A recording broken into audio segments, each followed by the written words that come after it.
My name is Ryan Gottfredson. I am a leadership professor at Cal State Fullerton.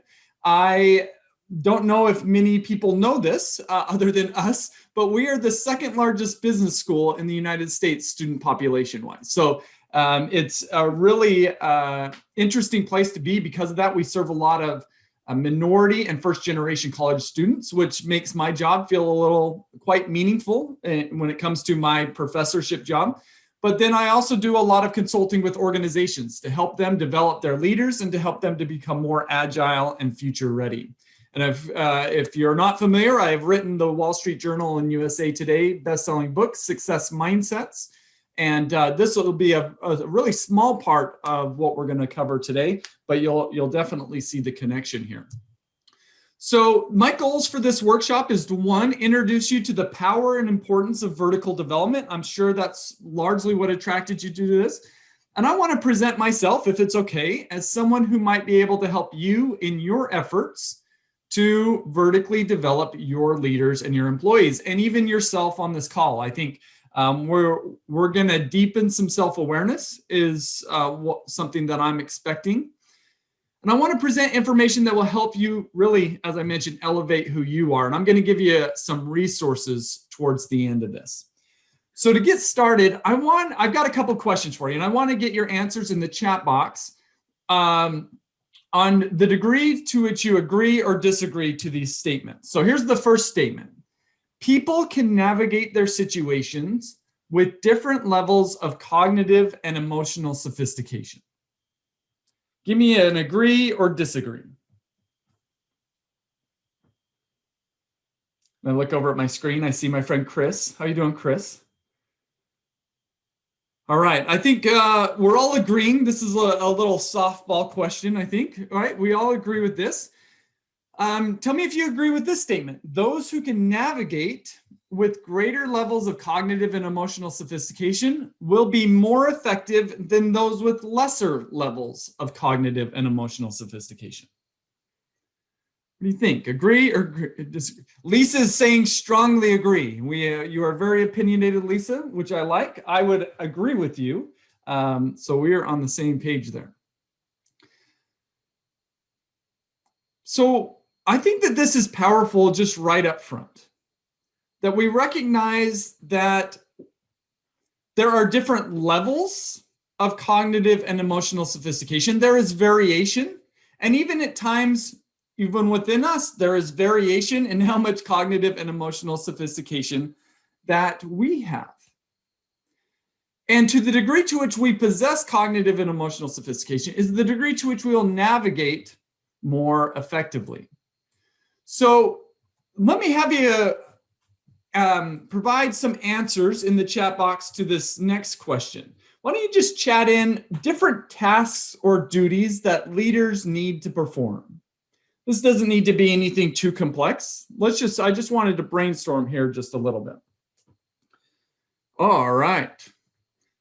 Prioritizing goals. I'll pick up on that one, Jeannie, right? So there's the idea that one can do so with lower levels of cognitive and emotional sophistication and do so with higher levels of cognitive and emotional sophistication.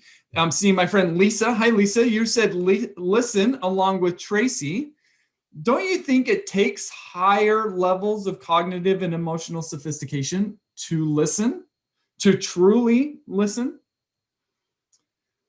Kara's saying managing competing priorities, right? Somebody with lower levels of cognitive and emotional sophistication is going to struggle with that compared to those with higher. I saw somebody said, and maybe it was Kara as well. She said coaching others. And one of the things that an element of coaching is delivering feedback. And wouldn't you agree in terms of your professional experience that you have had leaders or managers that have delivered feedback to you in less cognitively and emotionally sophisticated ways, but you've also had leaders who have delivered it in more cognitively and emotionally sophisticated ways? And my guess, that has made a world of difference. So I think we could essentially say this same thing with everything that you have listed here. is the degree to which we possess cognitive and emotional sophistication, is the degree to which we can do all of these things in the most effective ways. The problem is not all leaders have the highest levels of cognitive and emotional sophistication, right? Let me give you an example of this. And I've been diving into this because this is actually going to be a part of my book that I'm writing, where I highlight Steve Ballmer and Satya Nadella. So Steve Ballmer ran Microsoft from 2000 to 2014. Satya Nadella has been since 2014. Now, as I've studied these two men, I've identified that I think that they have very similar, I might call it programming, right? They have very similar skill sets, similar experience, but they operate very differently, or they have operated very differently. Let me give you a sense of this. Steve Ballmer, whenever he walked out on stage to address his employees or maybe their customers, he saw being on stage as being a rock show. I mean, you can look him up on YouTube. It is loud. There's always dancing. He's sweating, but he's there to kind of pump up the crowd. He's now the owner of the Los Angeles Clippers, and I went to a game a couple of years ago, and I felt like it was more of a rock show than I did a basketball game. I could definitely see his fingerprint on it. Satya Nadella, on the other hand, when he gets up on stage, he's not dancing around. He sees this as being a unique opportunity to elevate through clarity and purpose. He is very deliberate about his time there. Steve Ballmer, during his 14-year tenure, didn't develop a mission statement. Actually, he did develop one, but it was 6 months prior to him stepping down, and it really didn't take hold. Satya Nadella, what he did when he took over as CEO is he spent a year listening to employees, which then led to him creating a clear mission statement. He knew this was something that he needed to have as a priority. Steve Ballmer saw that their competitors were evil. Apple and Google, he has a famous quote where he said he doesn't let his children use iPads or iPods, I think is the quote. But Satya Nadella, when he took over as CEO, one of the first things that he did is he pulled an iPhone out of his pocket.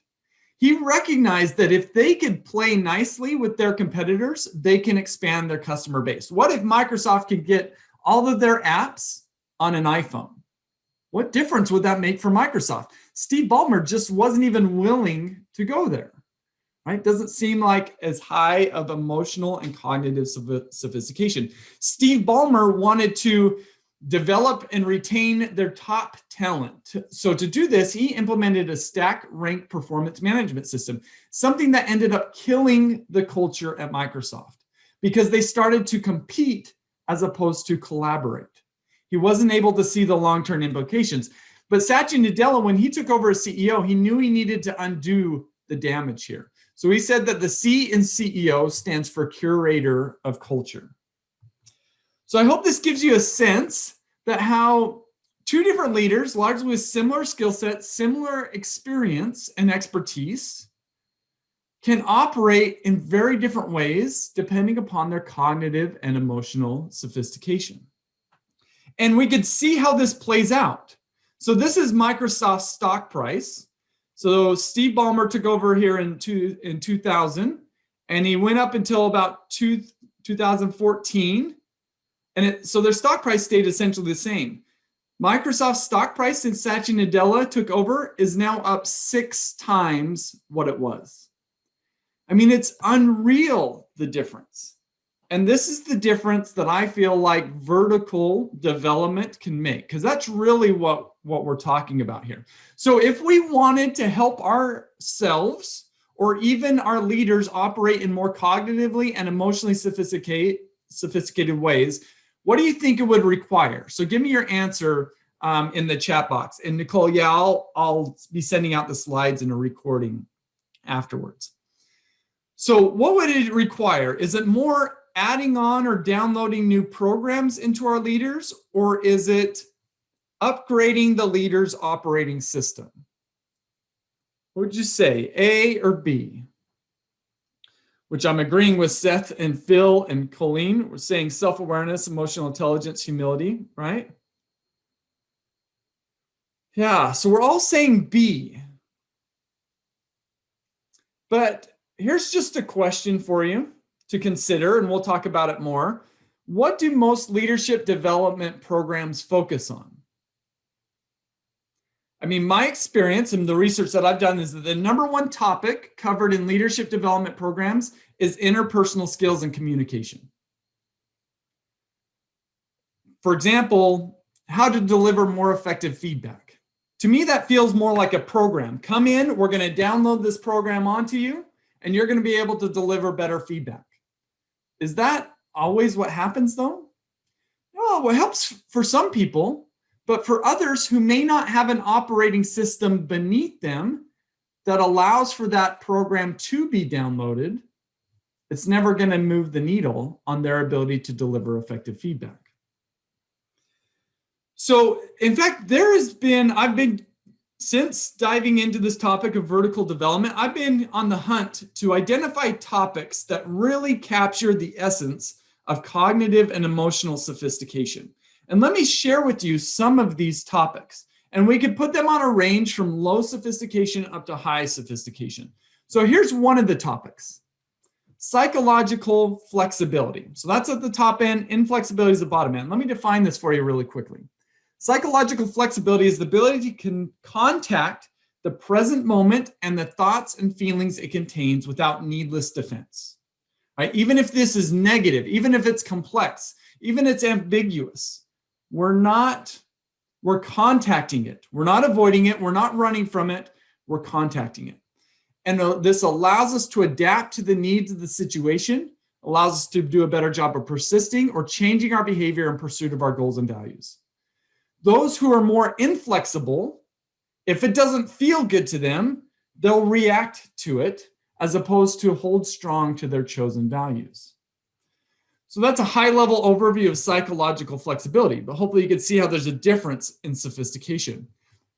Next is what's called intellectual humility.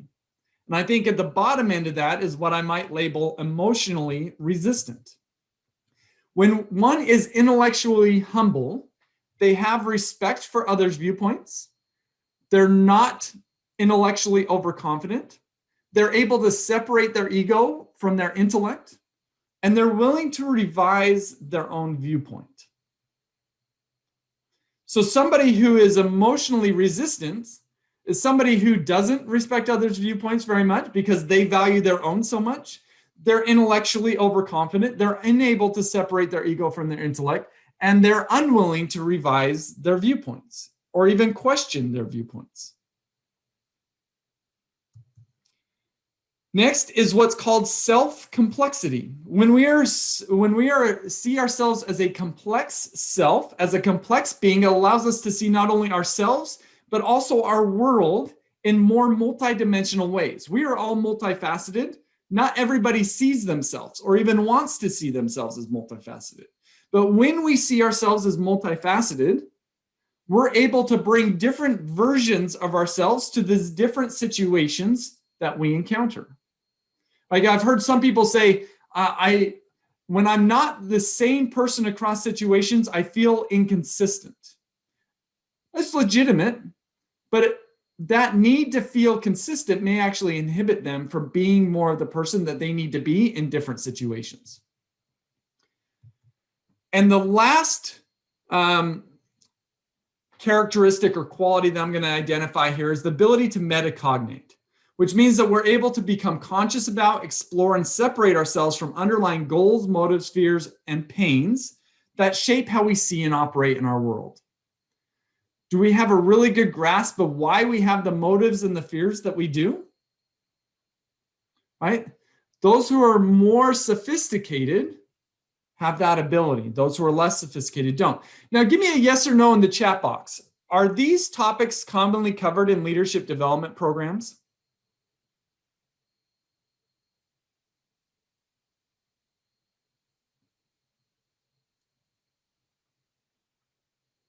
Right, I'm just looking over at comments. So Mike is saying some.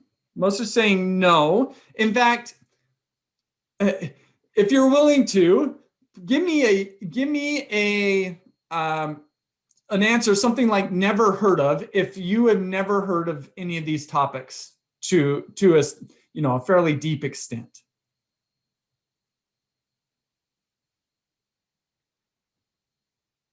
To be quite honest with you, I would say I hadn't heard of psychological flexibility, intellectual humility, and self-complexity.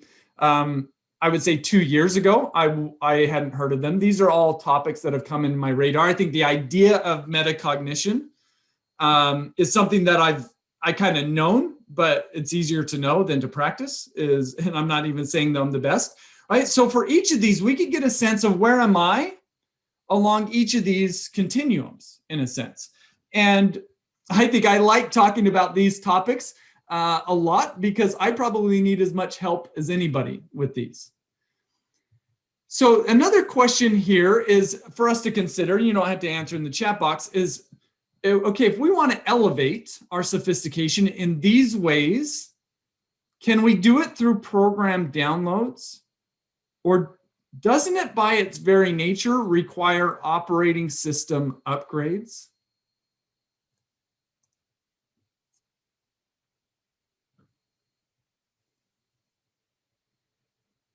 Yeah, I think a lot, Jim, you bring up a good point. I think a lot of times these do come out in coaching, but not often, in my experience, not often in broader programming. So all four of these traits, or we could ask ourselves, what percentage of leaders excel in all four of these traits? Well, what the research suggests is 8%, less than 8% of executives and less than 1% of adults possess these traits to a significant degree. And I would say I don't think I'm very confident in saying that I would be among this 8 or this 1%, right? I feel like I've still got some work to do myself. But what happens when they do possess these?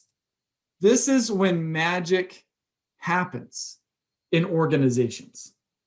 So what we've been talking about this whole time is the difference between horizontal development, which is program upgrades, and vertical development, which is elevating our operating system. So let me more formally define these, or somewhat more formally. Horizontal development is when we add more knowledge, skills, and competencies to what we have. Our focus is on doing more. Right? So if we add a new program onto a computer or an app onto an iPad, we're broadening that computer or that iPad's functionality. This is a good form of development. I would never discourage this, but I might suggest that perhaps up to 90, if not more, % of all leadership development focuses on horizontal development, gaining more knowledge and gaining more skills. Vertical development is elevating a person's ability to make meaning of their world in more cognitively and emotionally sophisticated ways. The focus here isn't on doing more, it's on being better. We're not adding an app, we're upgrading the operating system, allowing ourselves to function more effectively. And so theoretically, we can create a three-dimensional box that'll give us a sense of how much knowledge we have, how much skills we have, and how much vertical or mental development we have. And I even think we can map on the have, do, be model here.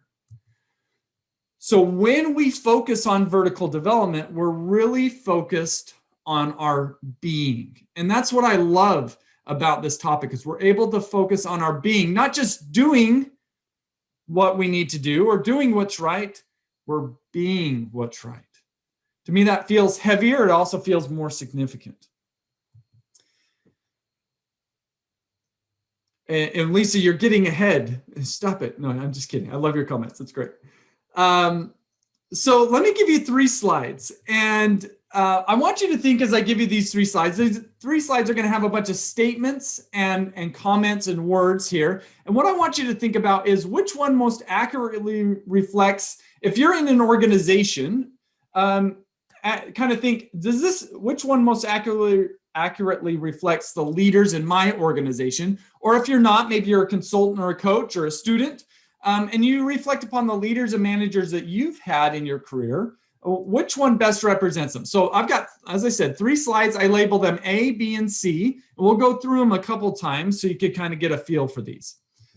So here is A. So I'll give you a minute to look over this. How accurately does this resemble your leaders or leaders that you've had?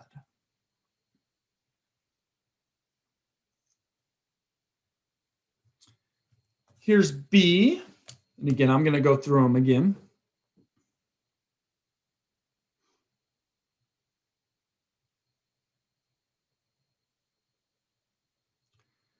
And here's C.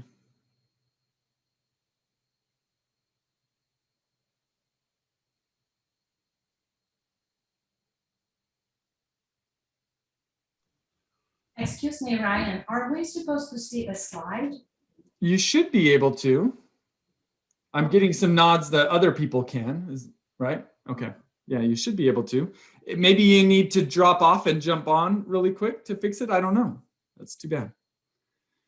All right. So you can put in the chat box which one most resembles the leaders in your organization or the leaders and managers you've had. So here again is A, here's B, and here's C. Sorry, I went through B a little fast. I'll go back to B. And there's C.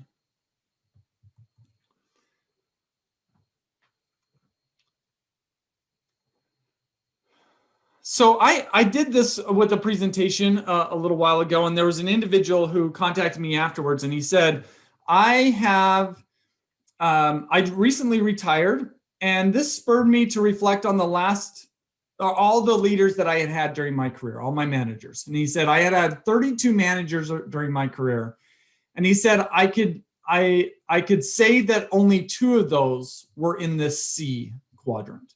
Now, I think this, it's a one person's experience is an n size of 1, but I think the data plays that out. And I'll kind of dive into that. That's why I say that really only 8% of executives operate with those levels of sophistication, because what these A, B, and C resembles is what I call these different levels of sophistication. I call them Mind 1.0, Mind 2.0, and Mind 3.0. Now, there's been about 50 years worth of research on vertical development.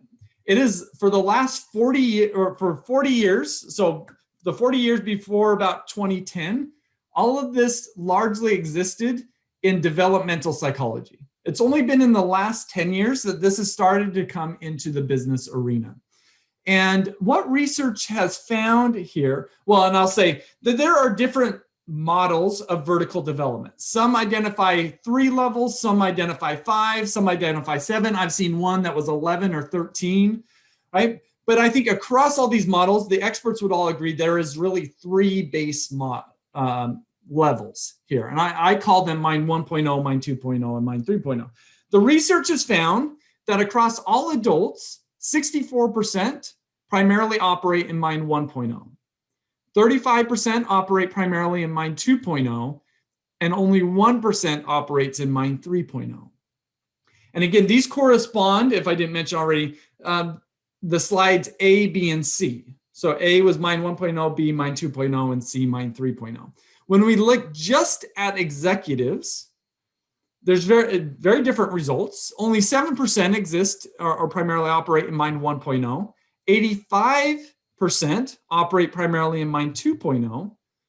And 8% operate in Mind 3.0. So what I want to do next is I just want to dive in. I want to help you better understand what exactly are these levels and how are they different from each other. And I will say for me personally, learning about this has been, I would say, a rather rude awakening, because I think before I dove into this, I would have been inclined to say, oh yeah, I operate in Mind 3.0. As I've learned about this, I'm pretty sure I operate primarily in Mind 2.0. So I'm working on it. And you may have similar thoughts or feelings as we go through this. So I label Mind 1.0 self-preservation mode. This is because of the needs that these individuals have. When we're in Mind 3.0, our operating system is programmed for safety, for comfort, and for belonging. Now, these aren't bad needs, and we'll dive into that. So I don't want to suggest that these are bad needs. But when we have these needs, we develop fears of being exposed, being uncomfortable, and not fitting in. And when we have these fears and these needs, we come to keep score in terms of how safe we are, how comfortable we are, and how much we belong. Lisa, you have a great question in the chat box, and you're getting ahead of me, which is fine. But you bring up a really great point, which I do want to come back to. So thank you, Lisa. So when we have these needs and fears, there's some hallmarks that we can identify of Mind 1.0 people. One hallmark is that they join and identify with tribes to be able to fulfill these needs and quell their fears. The image that pops into my head every time I think about this is of penguins in Antarctica, right? It's almost like the idea is the closer to the middle they could get, the more protected, the more safe, and the more that they feel like they fit in. Like this is kind of like Mind 1.0 people. If you've ever been a part of a group that is really tight-knit, has a really strong culture, we kind of see this going on. Again, not because this isn't necessarily bad, but it does surely have some limitations. One of the limitations is it leads these people to be dependent thinkers. And whether we're here or not, I'm sure we could all resonate this because we've all been here at some point in our life, right? But what happens is because of our needs for safety, comfort, and belonging, we're willing to give up our power and our independence in exchange for our safety, comfort, and belonging. We'll let other people do the leading. We'll let other people tell us where to go, but we're fine just kind of staying back. And if you think about this, 64% of people largely reside here. And one of the things that often comes up, and particularly during the COVID pandemic, is the need for organizations to change. Well, it's really difficult to get people to change if they are holding on really tightly to their safety, their comfort, and their belonging. That in a way, in order for change to occur, there needs to be an elevation that goes on. And we need to focus on helping people to become more cognitively and emotionally sophisticated. And again, I'm not saying that they need to fully let go of safety, comfort, and belonging, but they need to loosen their grip in order for change to occur. So common characteristics of Mind 1.0 individuals is they are on guard. They're very sensitive to threats to their safety, their comfort, and their belonging. Such as when they receive constructive criticism, they're going to be quick to be defensive. If somebody speaks ill against their tribe, they're not likely to listen to them. They're likely to react to them, if that makes sense. And they take on a short-term focus. They want to meet their own comfort needs now, as opposed to maybe being uncomfortable for a little bit for a bigger reward in the long term. They want certainty. They dislike complexity. They avoid failures and problems. They don't like to be challenged or questioned, and they dislike change and disruption. And yes, Dominique, I'll send you a recording afterwards. So Jim says, if organizations provide safety, comfort, and belonging, can it help create a culture to move up vertically? So the answer is yes, but I think that we need to be very strategic about that. So I think one of the things that is surely essential is psychological safety. But do we want psychological safety for the point of comfort and belonging? No, we want psychological safety probably for other things that are a little bit more future ready, maybe things like creativity or innovation.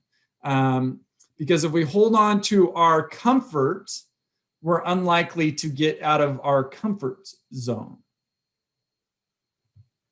Yeah, so psychological safety is really important. And I think that's just a little bit different than the safety I'm talking about here. It's safety in terms of almost physical protection and emotional protection. Ryan?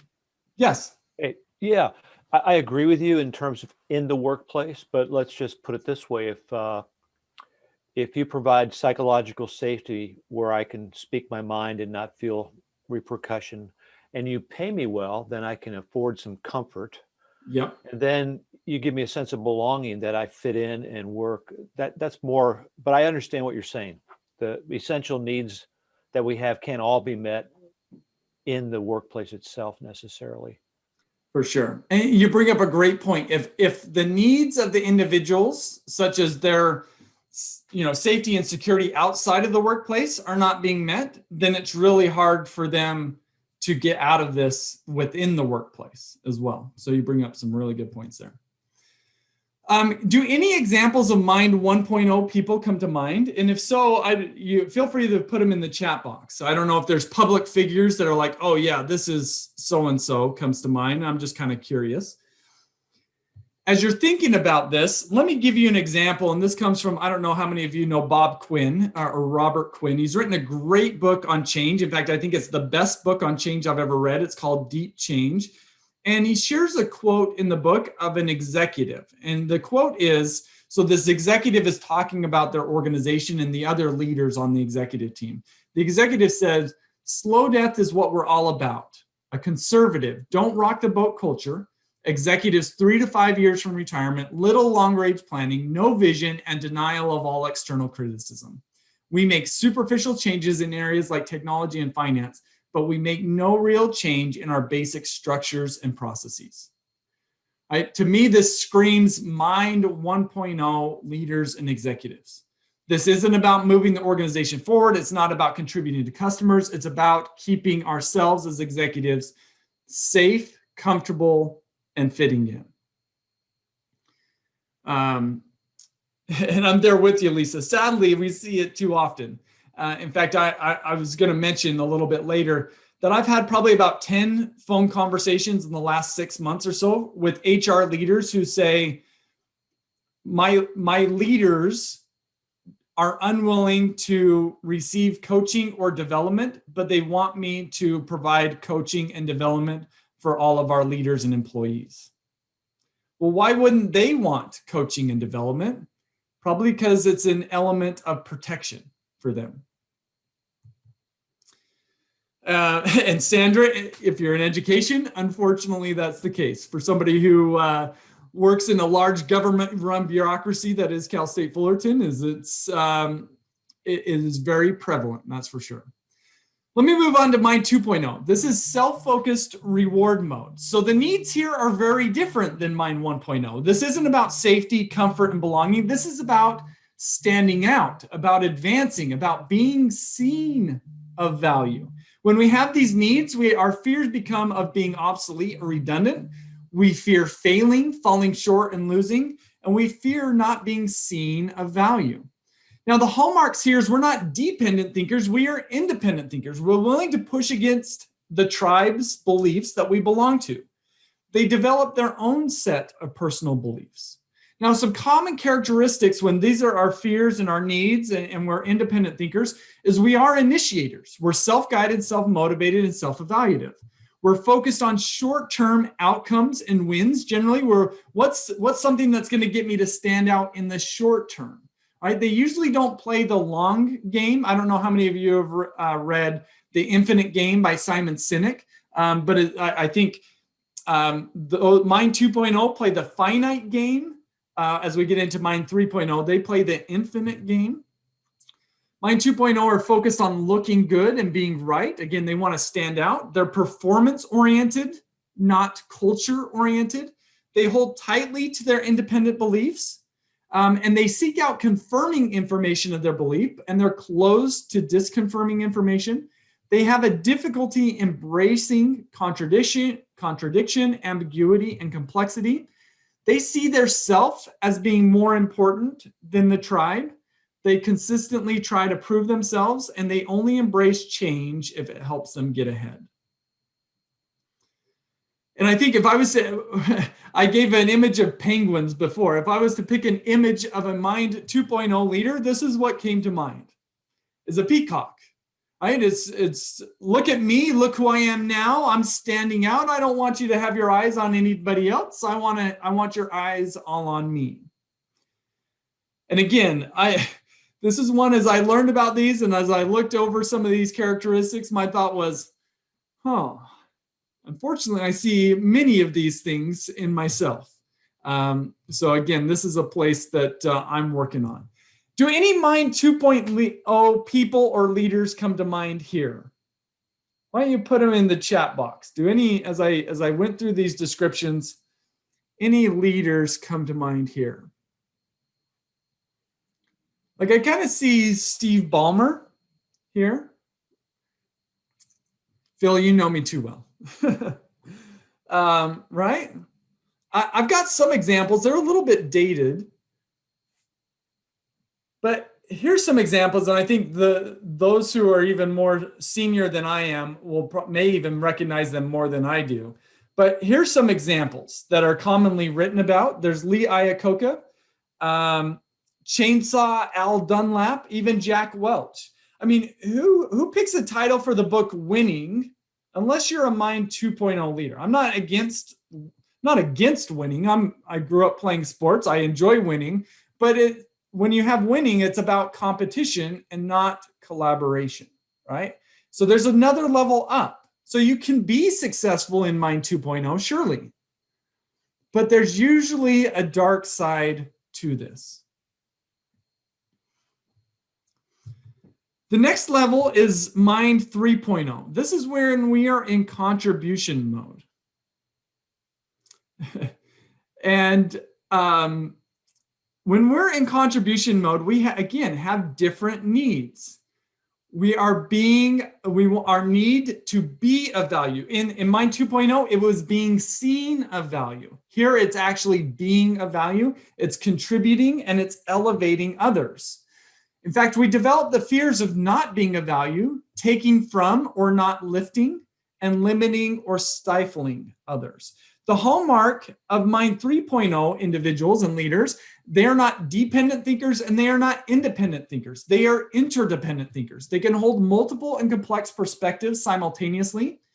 Their purpose and long-term focus, they play the infinite game, and they see and value the systems that go into the outcomes. So Mind 2.0 are only focused on the outcomes. And they're willing to do whatever it takes to get the outcomes, even if it means damaging the culture. Mind 3.0 say, no, if we want to have outcomes over the long run, we need to focus on the culture. So Mind 3.0 people are willing and able to take their eyes off the outcomes to focus on the drivers of those outcomes. So common characteristics here that Phil, you'll like this word, a wise sage. They're able to see the bigger, more complex and detailed picture. They operate from a centered and balanced place. They embrace change and are agile. They're intentional and purposeful, willing to embrace difficulty to grow and improve. They're present. When something goes wrong, they focus on themselves first. Who am I being that their eyes are not shining? And they possess these characteristics that we identified earlier. If I was to put an image to a Mind 3.0 leader and following the theme of birds, I would say a hummingbird. Because hummingbirds, they can stay still, they could just fly in one place, or they could zip around, right? They're dynamic. They're not any one thing, and they're not always come see me. They're how do I get the job done the best way possible? And I think I'm curious if there's any examples of Mind 3.0 or leaders that come to mind for you. I think Satya Nadella comes in. Seth, I completely agree with Ed Catmull. In fact, I find his book, Creativity Inc., as being the best business book I've ever read. Alan Mulally, from what I've heard, seems to be there. I don't know him super well. Bill Gates, I think he's become this. I don't think he was this when he was CEO of Microsoft in my study of it. Mark, I don't know who Craig is. I'll have to look into Craig. Bob Iger, I would agree with you there, Seth. Another great book, right? But let's see, who was it that made the comment? Tracy. Let's see, was that it?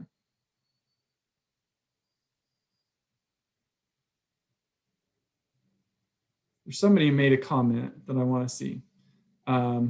Anyways, Dan Sullivan. I don't know Dan Sullivan. You guys are bringing up some good names. I'll have to look into some of these people. So these are the 3 mind levels. And what I've done here is I've got a dotted line across the top here. And this is a really important designation to make because When we operate below this line, where is our focus?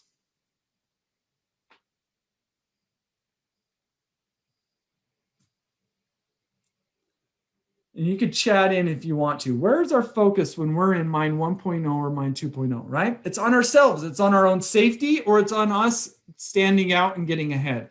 It's only when we're in mind 3.0 that we're outward. Tracy asked the question, is there danger in leaders trying to operate in mind 2.0, yet not being willing to put in the work and dedication to making many of the 2.0 results possible? Yes, and I would probably say that what you're describing feels like outwardly or vocally they profess to being 2.0, but it's probably their operating system is actually in 1.0, would be my guess.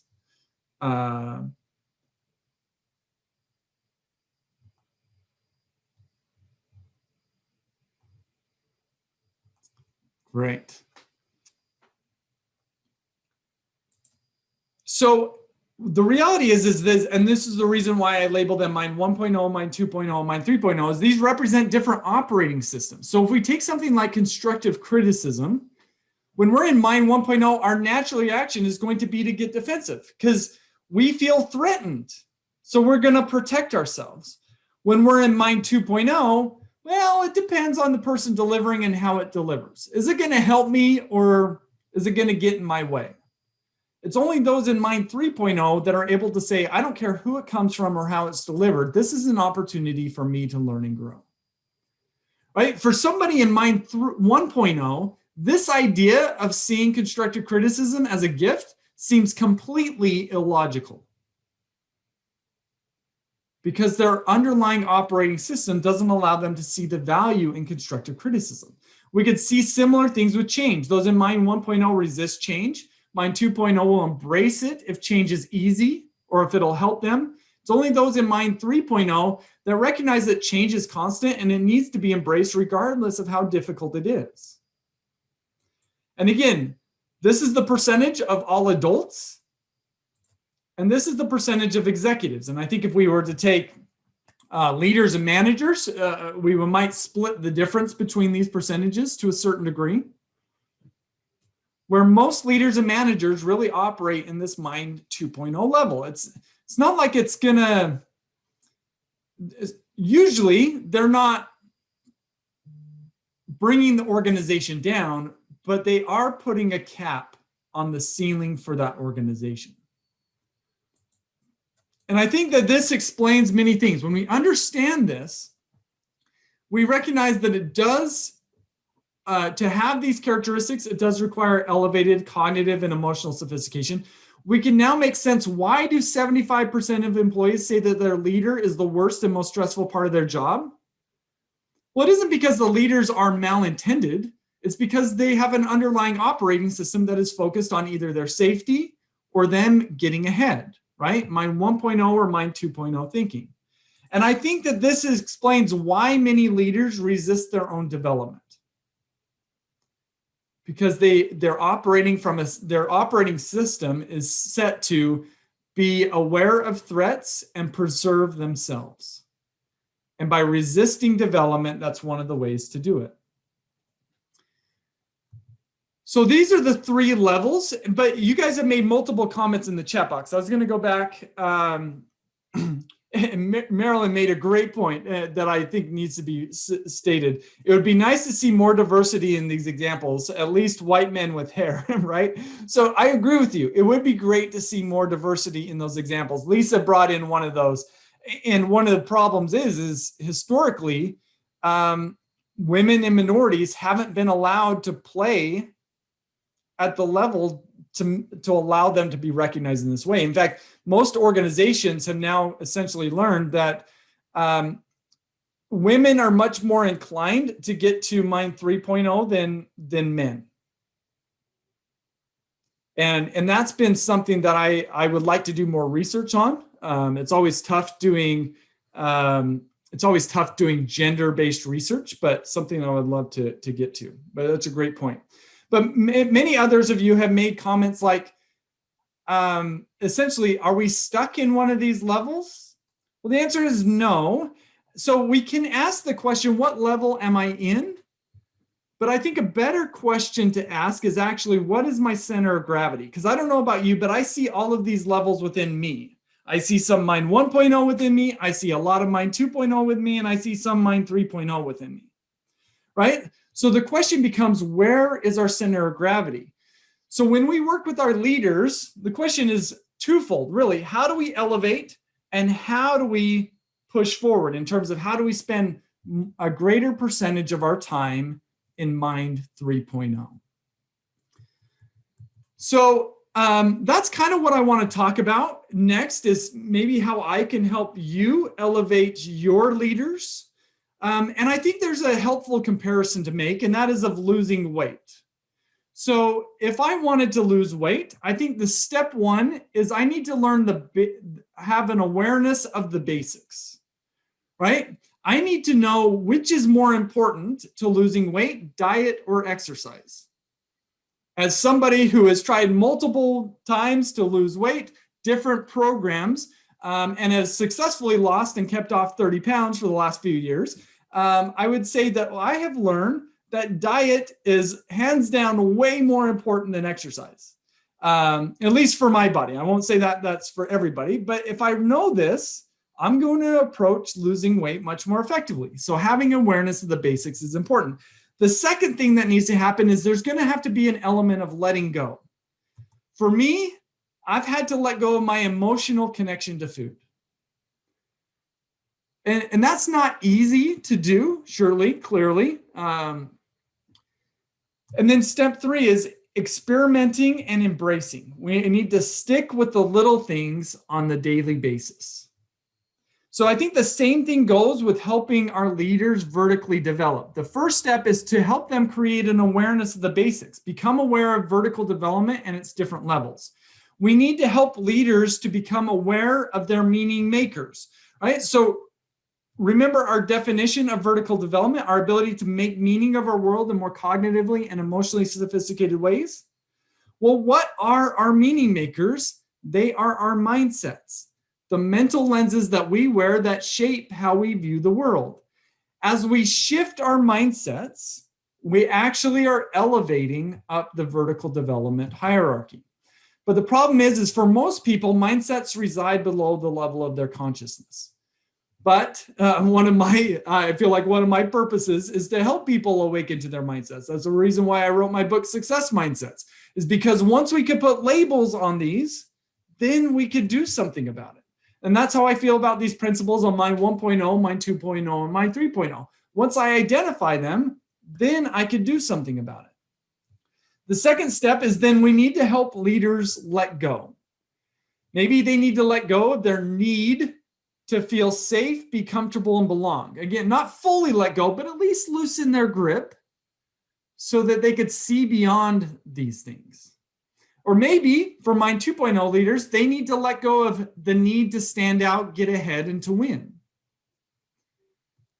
And then we need to help them experiment and embrace. So experiment, again, pushing against fears and needs, taking on better desires, and exercising our positive mindset neural connections on a regular basis. Sarah has a great list there. I would love to dive into that. Thank you for sharing that, Sarah, in the chat box. So how can I help you with these things? Well, one of the primary things that I do is I work with organizations. I deliver vertical development and mindset workshops to put labels on things, to help people to become aware. I have my mindset assessment. We'll put together a collective mindset report. So for example, this is a report that I put together just a few weeks ago for an organization across the 4 different mindsets that I assess. And just by looking at this, can we get a sense of what mind level they're operating in? Right? With a fixed mindset, they're primarily focused on looking good and avoiding failure. Those with a prevention mindset are primarily focused on avoiding problems, playing it safe, and staying comfortable. What type of language is that? That's Mind 1.0 language, right? We can ask ourselves, what does this say about the culture? Probably says there's an undercurrent of fear. And what does it say about their agility and future readiness? Probably says that they're rather unwilling to change. They're going to resist change quite strongly. So this is, again, something that I could help. This is the first step, becoming aware of the basics. But then I could also help leaders to let go. So I have workshops that are... I'm having trouble. So I have workshops that are designed to facilitate this letting go. So there are vertical development exercises that are out there that are designed to help with this. I can do individual coaching, small group coaching. I've done 90-degree feedback, 180-degree feedback surveys as part of helping leaders awaken to some of the things that they need to let go, right? So if a leader has a hard time empowering and instead they're micromanaging, what that means is they're just holding on to something too tightly. And we need to help them explore how they can loosen their grip. Step 3 then is experimenting and embracing. So I have a digital mindset coach, which allows people to exercise their mindsets on almost a daily basis. And then I work with organizations to help them develop customized developmental interventions so that they can continually exercise and strengthen their positive mindset and neural connections. And of course, for some organizations that I work with, been able to put together a full program that involves all of these steps. So let me do something really quick. Is if this is something that you would like to explore for yourself with your organizations, I'm just going to launch a quick poll. Go ahead and you can hit yes, not right now, or never because I smell bad, which is fine.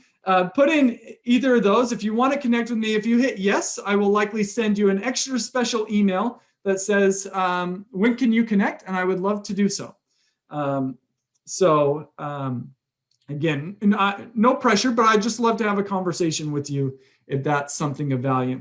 While you're putting in some answers here, I'll just leave this up for a minute or so. Why don't you do me a favor if it's okay? It's helpful for me, but I think it'll actually be helpful for everybody else. If you don't mind, put in the chat box, what has been your biggest takeaway from this workshop? I always find it's interesting as a participant of these workshops to see what other people took out of it, because oftentimes I'm like, oh, I didn't take that out, but I should have. So if you're willing to, share in the chat box, what has been your biggest takeaway from this workshop?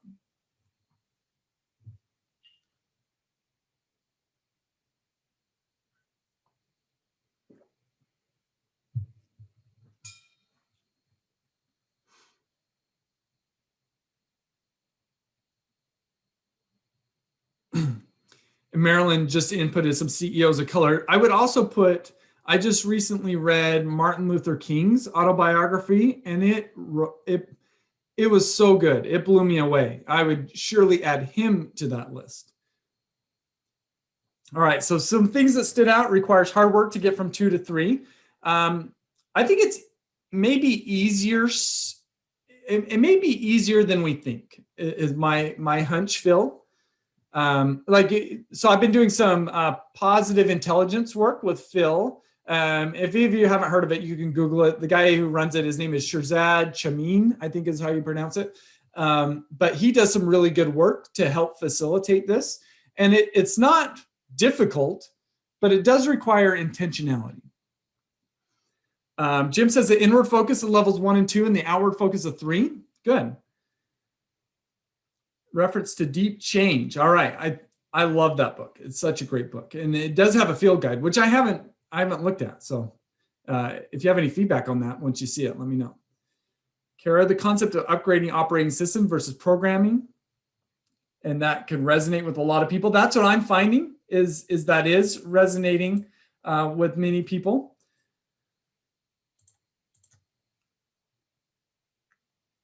To ID where I'm at and see why some employees are where they are. I'm there with you, Mike. So for me, I actually feel like understanding this makes me a much more empathetic person. Like I'm more able to understand them, and I'm less inclined to become critical of them. Like I appreciate more where they're coming from, even though I may not agree with them. So that's been a huge difference for me. focus on being versus doing.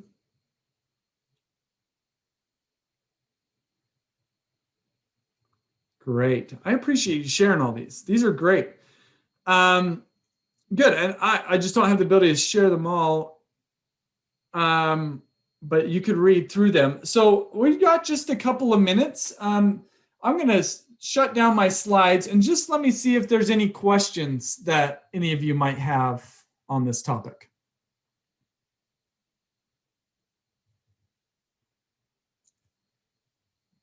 You could chat those in or feel free to pull yourself off mute. Hey, Ryan, this is Jim. Yeah, Jim. Again. It's part observation and question. I'm in the baby boomer generation. We have 4, some would say 5 generations in the workplace right now. I see a lot of generational adaptation to the type of mindset that you're communicating. In fact, some of the my generation, or actually the generation before me, would have laughed at you and said, that's crazy, just stick with the all guns, get what you need, do what you want, kind of bravado as a leader. So culturally, we've been shaped by an older generation's style of leadership. And, your millennials, even your Gen Xers, millennials, they're way more comfortable with this model. And so myself as a coach and consultant, I'm wanting to zero in on this younger generation because they're going to actually, in my opinion, be more adaptable to these kinds of changes. So I'd love to hear your thoughts on that as you look, because part of the institutional problem, I've got adult children who are in higher education at universities, and they're experiencing some of the frustration of why are they so tight-fisted and controlling. So I've got a question in there. What do you think generationally, or how do you think some of this could change, evolve over the next 10 to 15 years? Yeah, great question. So research on vertical development has been going on for about 50 years. In fact, what they found, so they did a big research study late 90s, and then again about 15 years later, so about 5, 6, 7 years ago. And what they found, and this was of executives, they found significant shifts in executives over that time period. There was much fewer 1.0, much more 2.0, and even more, even though there's 8% Mind 3.0, that percentage was much smaller about the year 2000. So I think what we have seen over time is more vertical development is going on within leaders. And I think there's a positive peer pressure to this, even social pressure to be there. I think when we see there's the idea of cancel culture, like we're no longer willing to put up with crap. I'm not sure I fully agree with everything about cancel culture, because I also believe in forgiveness and that people can change. But at the same time, we are much less likely to put up with terrible leaders than we ever have been in the past, which is a great thing. When I look at mindsets over time, one of the things that I find is that with fixed and growth, closed and open, and prevention and promotion, there is no correlation with age. Meaning just because you're older doesn't mean you're any more or any less promotion-minded, open-minded, or growth-minded. There is a correlation with inward to outward mindsets. As we grow older, we become more outward-minded. And that suggests to me, as we look at that demarcation, that right below that level and above the level was an inward versus an outward. So I think that there is an indication that as we grow older, we may become more inclined to get to Mind 3.0, but I think we also hold on really tightly to some fears and insecurities. And so I think that there's value in looking at these different mindsets and interpreting in these ways. I do think the younger generation is, by the very nature of their world, are more adaptable, but I wouldn't necessarily say that they have any better mindsets. In fact,